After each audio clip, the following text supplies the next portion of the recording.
My name's Chris, and there's no Kristie because this is the Washing Up podcast, but this is a special birthday tribute to Kristie. And what I'm doing is putting together a clip show of some of her best moments. Now, I asked a couple of bakers, I asked a couple of friends of the podcast to give me some of theirs, as well as some of my own favourite moments, and this is just a tribute to her on her birthday, which is today. And so, just like to say on behalf of everyone, happy birthday. Now let's hear some of, let's face it, the talent of the podcast right now. I asked the other day what the right filling for vol au vents was. Most people said chicken, which is fair. Look, I think most of us have had that experience of the stock standard ones for me growing up were, again, salmon. Yeah. Which is you just make the salmon mornay mixture and put it in the vol au vent, put cheese on the top of it. I know, you don't have to go there. The chicken and corn ones were the other ones that I used to make a lot growing up. You right there? Are you actually dying of COVID, or are you just judging my food? Both. Wonderful. Look forward to it later. So... And then I'll die of COVID and come back as a ghost and judge your food. Every time you make vol au vents, you'll hear a ghostly voice go... I appreciate it. So, you're welcome. So... I should just be anyone in the world making it. Yeah.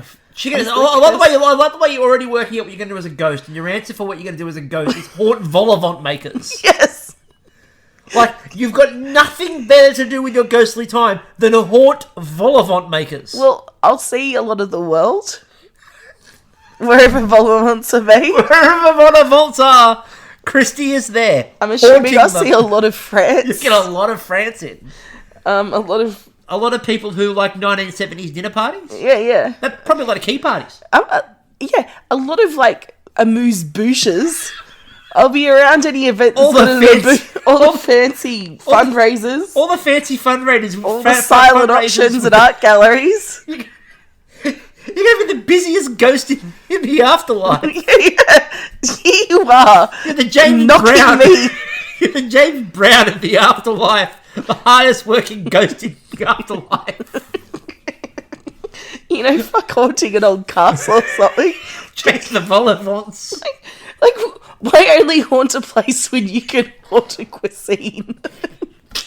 Why haunt a place when you can haunt a cuisine? That's brilliant. That's a mantra to die by, literally. Now, something that stuck in my craw with the Earl Grey. He was steeping the Earl Grey, but there was already milk in it. And as you know, you can't steep tea with milk in it. So are you actually getting out any additional flavour by leaving the tea bags in there? Funny you should say that, because what was Bruno's critique of the Earl Grey cake? Couldn't taste the tea. You needed more of the Earl Grey. And you know how you get that?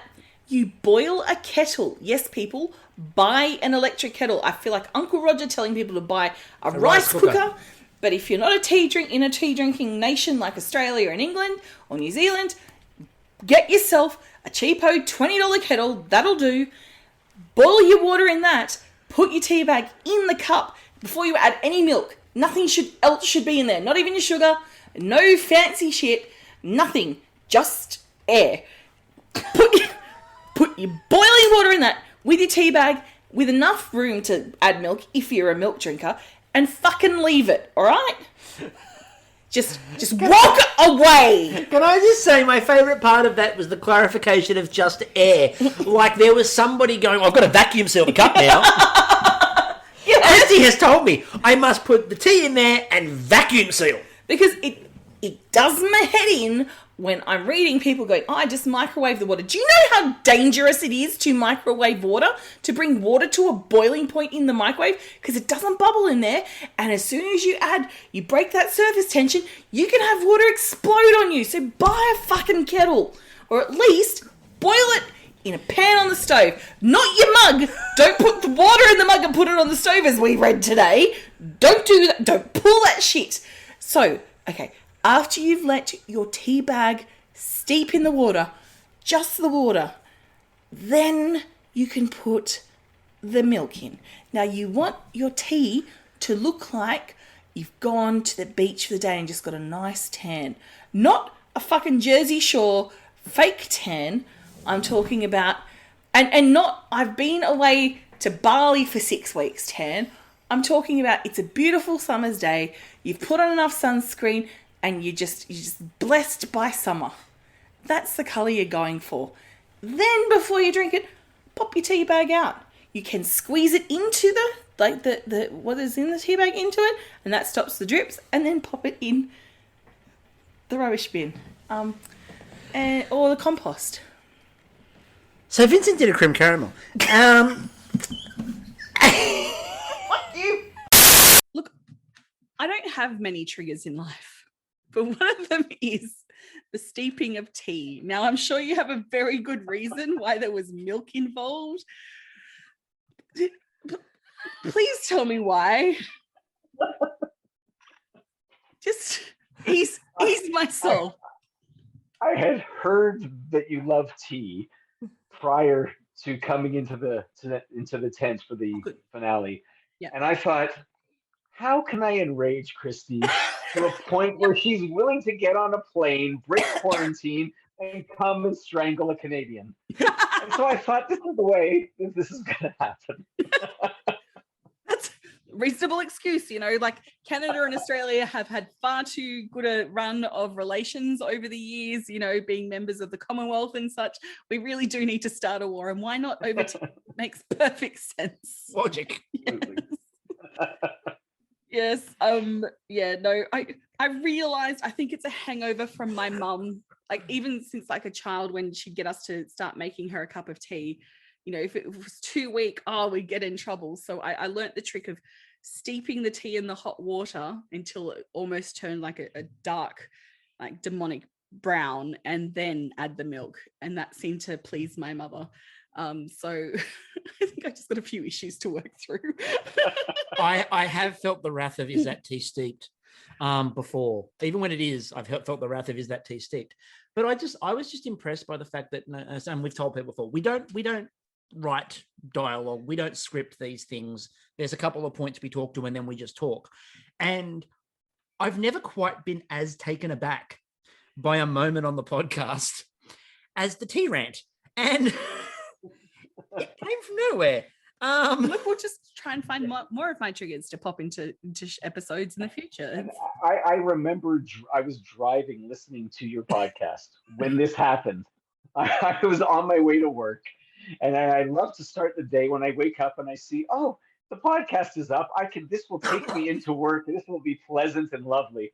And I'm yelling at my radio saying, I was trying to infuse milk. I wasn't making tea. And there's nobody listening to me because it's already recorded. But I didn't matter. I'm yelled the whole drive to work, and I had to rewind it again to why. I don't know why. I didn't know why I wanted to be yelled at again for totally making tea, so I could yell back again at my radio. My poor car, it doesn't know what was going on, and I'm yelling. And thankfully, it's winter here, so my windows are closed, and people don't think I'm completely nuts.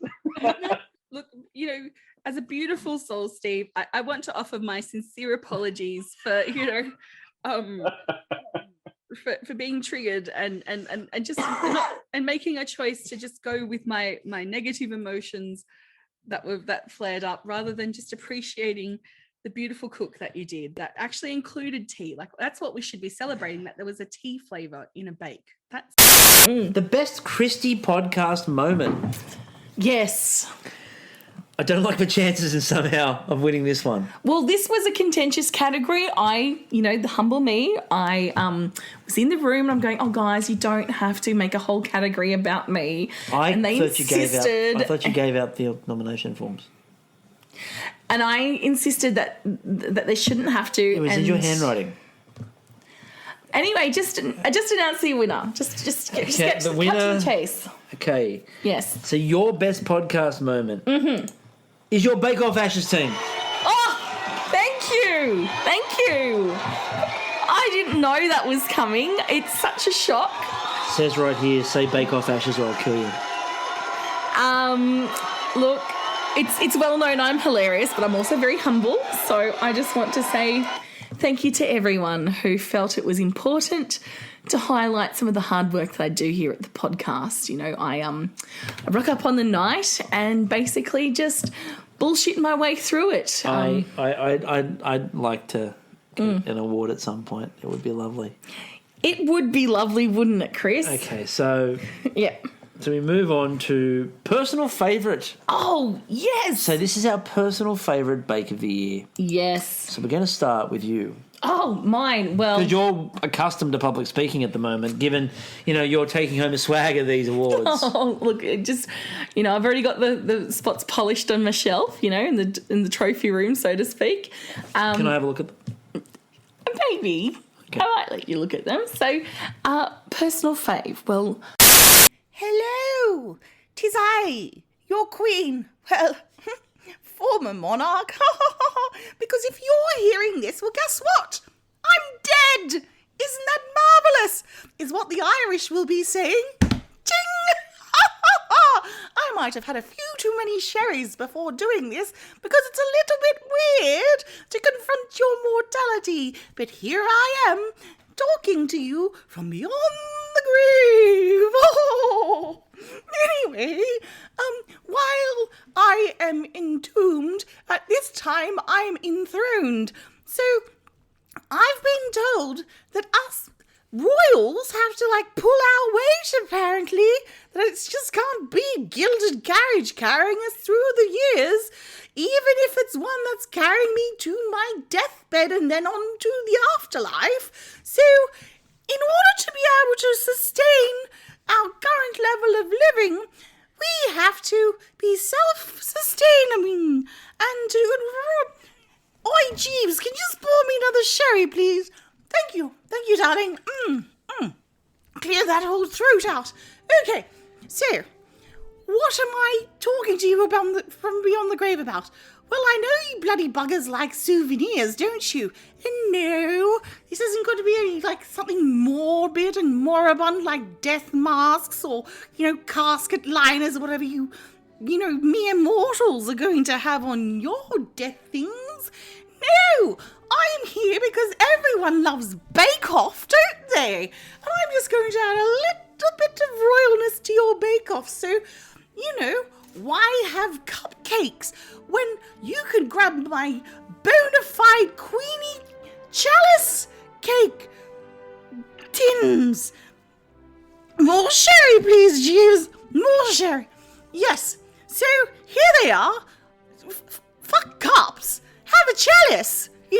Put some royal icing on it. Get it? Royal icing because I'm the queen. Right. What else have we got? Oh, these are delightful. I'm sure you love them. Everyone loves a queen tea towel, and I know you've got dozens of them.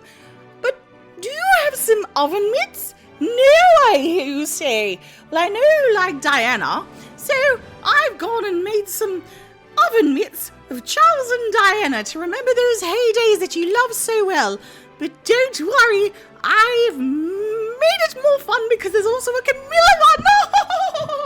That's just a little joke that I have going. So you will always have a spare. There'll always be an awkward third interrupting your baking. Oh, don't worry, I've got ways to solve that.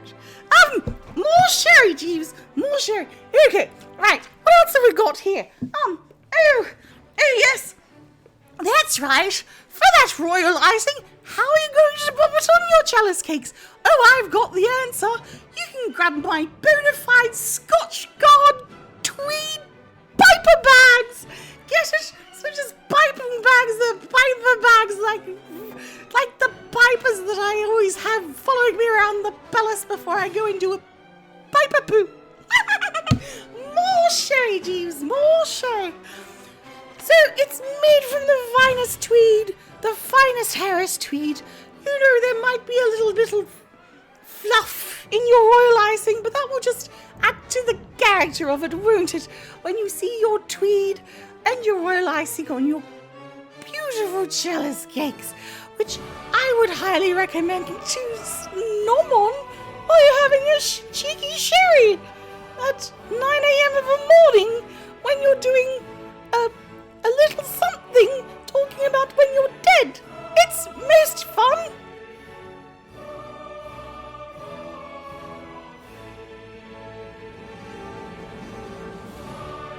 So, I guess that's it, isn't it? There's more stuff stuff to be had. I don't know. Maybe there's a cooling rack in the shape of, I don't know, a corgi's butt. Because it's cute. We don't have those. I want them. No, you're going to go and make them now. Okay, you're just my butler. Okay, I get that. Just pour the bloody sherry.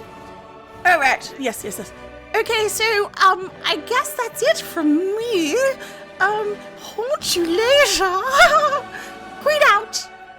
Like, really out, because I'm dead. No. More sherry, please.